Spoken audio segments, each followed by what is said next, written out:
Hi guys. So ఈరోజు మా గార్డెన్లో మీకు చిన్న అప్డేట్ ఇస్తాను. సో మా వంకాయ చెట్టుకి చిన్న చిన్న వంకాయలు పడినాయి. ఇవన్నీ చాలా క్యూట్గా ఉన్నాయి. బాగానే పడినాయి. చూడండి మీరు కూడా ఇక్కడ అలా వంకాయలు పడినాయి. ఇంకా ఇది చూసారా, పాలకూర, కానీ ముద్దురుగా అయిపోయింది ఆకు బాగా. అండ్ డ్రాగన్కి కూడా పువ్వు వచ్చి ఇప్పుడు కాయ రావడం స్టార్ట్ అయింది. చూసారుగా, పువ్వు ఎండిపోయింది, ఇప్పుడే ఫ్రూట్ స్టార్ట్ అయింది. అండ్ ఇది ఎంతమందికి తెలుసు, వాము ఆకు చాలా స్మెల్ వస్తుంది ఇది. బా.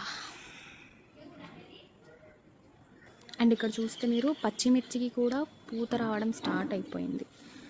సో చూడండి, ఇదంతా పూత రావడం స్టార్ట్ అయిపోయింది. ఇక్కడ చూసారా, మా ఇంట్లో కాకరకాయ చెట్టు కూడా ఉంది. కాకపోతే మా కాకరకాయలు చాలా చిన్న చిన్నగా ఉంటాయి. ఇది చూడండి, చిన్ని కాకరకాయలు పడినాయి.